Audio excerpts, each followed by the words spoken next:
بسم اللہ الرحمن الرحیم۔ اللہم صلی علی محمد وآلہ وصحبہ وبارک وسلم۔ آج ہمارے ساتھ سلسلہ ویسیہ قادریہ کے ایک سینئر عامل موجود ہیں۔ آج ہم ان سے ان کے تجربات، مشاہدات اور اس فیلڈ کے حوالے سے کچھ سوال و جوابات کرنے کی کوشش کرتے ہیں، اور یہ جاننے کی کوشش یہ کرتے ہیں کہ عوام میں جو غلط فہمیاں پھیلائی جاتی ہیں یا ایسی چیزیں جن کا حقیقت سے کوئی تعلق نہیں ہوتا، تو اس بارے میں ہم ان سے جانتے ہیں۔ سب سے پہلے تو آپ کو السلام علیکم ورحمۃ اللہ وبرکاتہ۔ جی وعلیکم السلام ورحمۃ اللہ وبرکاتہ۔ بہت شکریہ حسن بھائی، آپ نے مجھے اس قابل سمجھا۔ اچھا، آپ ذرا اپنا تعارف کرا دیں۔ جی، میرا نام طاہر اقبال قادری ہے اور میں میاں والی سے بلانگ کرتا ہوں، اور الحمدللہ سلسلہ ویسیہ قادریہ میں اب اپنے فرائض جو ہے وہ سر انجام دے رہے ہیں۔ اچھا، سب سے پہلے تو آپ مجھے یہ بتائیں کہ آپ روحانی معالج کیوں بنے، کیا ضرورت پیش آئی اس کی؟ روحانی معالج ابھی جیسے کہ ٹائم گزرتا جا رہا ہے، مشاہدات کی اضافہ ہوتا جا رہا ہے، تو یہ ہر گھر کی ضرورت ہے، ہر فرد کی ضرورت ہے۔ اچھا کچھ ایسے معاملات تھے جو کہ نہ تو وہ کوئی ڈاکٹر کے حل کرنے کے تھے، نہ کوئی کسی کی بس کی بات تھی۔ یہ ایسی چیزیں تھیں جو ہڈن میں تھیں، صحیح ہے۔ اور پہلے تو سمجھ نہیں آئی کہ ان کے کیا کیا جائے نا۔ جی جی۔ اس کے بعد کافی سارے معالجین کے پاس گئے، عاملین کے پاس گئے، پیر و فقیروں کے پاس گئے، لیکن وہ جو ایک تشنگی ہے نا، وہ ختم نہیں ہوئی۔ جو اچھا، تلاش تھی، جو مسائل تھے، جو معاملات تھے، فزیکلی معاملات تھے، جسمانی تکلیفیں تھیں، بیماریاں تھیں، اور اس سے ہٹ کے بھی کچھ یہ تکلیف اور معاملات اپنے ساتھ تھے آپ کے یا؟ بھی اپنے گھر میں معاملات تھے، تو کوئی سمجھ نہیں آ رہی تھی۔ اور اس کے بعد جب ہم خود پڑھے لکھے بندے ہیں، جب اس فیلڈ میں ہم آئے، جی جی۔ تو الحمدللہ بہت سارے معاملات کھل گئے، اور اب تو ہم یہ سمجھتے ہیں کہ یہ ہر گھر کی ضرورت ہے، ہر فرد کی ضرورت ہے۔ اچھا، تو یہ لوگ جو اس طرف نہیں آتے روحانی علاج کی طرف، اس کی مین وجہ کیا ہے؟ اس کی وجوہات تو زیادہ ہو سکتی ہیں۔ پہلی تو بات ہے کہ نالج کا نہ ہونا۔ اب جیسا کہ ایک بندے کے ساتھ کوئی نیگیٹیوٹی ہے، جی جی۔ اس کا جو دماغ ہے پہلے تو اس کے اوپر اثر انداز ہو چکی ہوتی ہے یہ چیزیں، اور اس طرف متوجہ ہی نہیں ہوتے دیتی یہ چیزیں۔ اب اگر تو وہ خود ان چیزوں سے نکلنا چاہے تو وہ نکل سکتا ہے بالفرض۔ جب بظاہر جسمانی مسئلہ ہے، جی جی۔ میڈیکل رپورٹ کلیئر آ رہی ہے، لیکن انسان جو ہے وہ کہتا ہے میں ٹھیک نہیں ہوں، میرے ساتھ مسائل ہے، تو اس کا کیا؟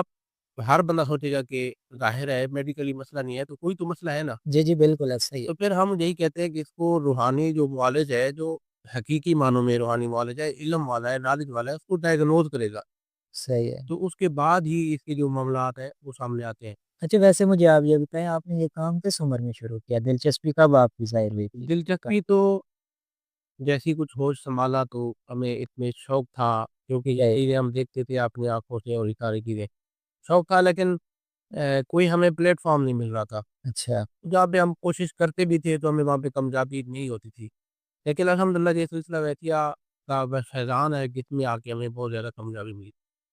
اچھا، اس میں سلسلہ ویسیہ قادریہ میں طریقہ علاج کیا ہے اور کتنے ٹائم مدت ہوتی ہے اس کی؟ طریقہ علاج یہ ہے کہ پہلے تو ایک مریض ہوتا ہے، اس کو ان سے ہسٹری لی جاتی ہے، جیسے کہ ایک ڈاکٹر ہوتا ہے اور ایک روحانی ڈاکٹر ہوتا ہے۔ آپ ہمیں لے کے ہم روحانی ڈاکٹر ہیں، ایک مریض آتا ہے، وہ اپنا مسائل بتاتا ہے، ہم اس کو ڈائگنوز کرتے ہیں، اس کی پوری ہسٹری لیتے ہیں، اس کے گھر کے ماحول کو، گھر کے افراد کو، گھر کو چیک کرتے ہیں، اور اس کے بعد مریض کو بتاتے ہیں کہ اب یہ معاملات ہے، ہمارا جو دورانیہ ہے وہ درجہ اول بالفرض ہو گیا، 15 دن ہو گیا، 21 دن ہو گیا، منیمم جو ہوتا ہے ہم 40 دن ان کو دیتے ہیں، کہ اس میں پہلے دن بھی مریض ٹھیک ہو جا سکتا ہے، اور آخری دن بھی ہو سکتا ہے، اور اس سے زیادہ بھی ہو سکتا اچھا، اس میں مجھے یہ بتائیں، بالفرض ایک مریض ہے، وہ پہلے دن یا 7ویں دن یا 15 دنوں میں ٹھیک ہو جاتا ہے۔ جی، ہے، پھر بھی کیا 40 دن علاج جاری رکھتے ہیں آپ؟ ان کا روحانی جو نگاہ ہے یا نظر ہے، ہم ان کے اوپر 40 دن کی نگرانی رکھتے ہیں، کیونکہ یہ جتنی بھی نیگیٹیوٹی ہوتی ہے ان کی، یہ قابل اعتماد نہیں ہوتی، ان کے اوپر کوئی بھروسہ نہیں کیا جا سکتا کہ یہ چیزیں پلٹ کے دوبارہ آتی ہے، حملہ کرتی ہیں۔ اگر 40 دنوں میں فرق نہیں پڑا کچھ؟ 40 دن میں فرق نہیں پڑتا تو ہم ان کو یہ کہتے ہیں کہ آپ کو روحانی معالج کی ضرورت ہے، آپ روحانی معالج کے ساتھ لنکڈ ہو جائیں، اور آپ کو ایسا معاملات طے کریں کہ ہر ایک ہفتے 2 ہفتے بعد اپنا جو اسپریچول ڈائگنوسس ہے نا وہ کروایا کریں، تاکہ آپ کو پتہ لگے، اور اگر کچھ میں مسائل ہے تو حل ہوتے رہیں۔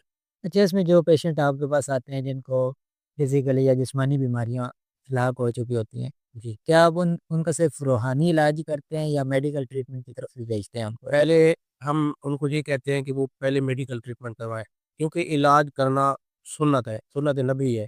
سب سے پہلے جو علاج ہے جسمانی علاج وہ کرنا چاہیے۔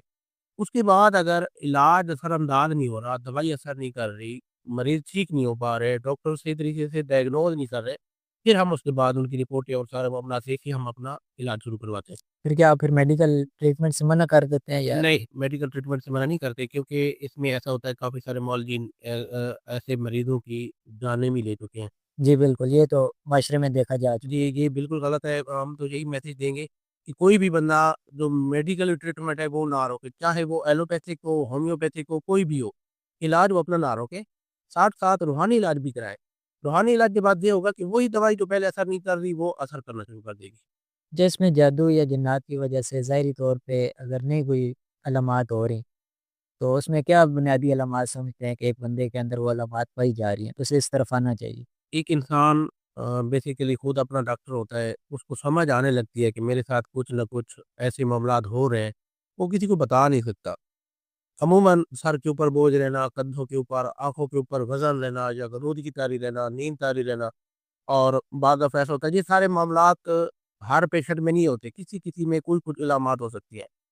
اور بات یہ ہوتی ہے کہ جیسے بندہ سوتا ہے رات کو جھٹکے بھی لگ سکتے ہیں۔ جی بعض دفعہ ایسا ہوتا ہے مریض صبح اٹھتا ہے تھکا ہوا اٹھتا ہے، وہ بوجھ محسوس کرتا ہے، وہ کہتا ہے نیند بھی پوری کی ہوتی ہے لیکن اس کی تھکاوٹ ختم نہیں ہوتی، اور اعصابی طور پہ کمزور ہو چکا ہوتا ہے، ذہنی طور پہ انتشار میں ہوتا ہے، اس کے بعد بے چینی رہتی ہے اس کو۔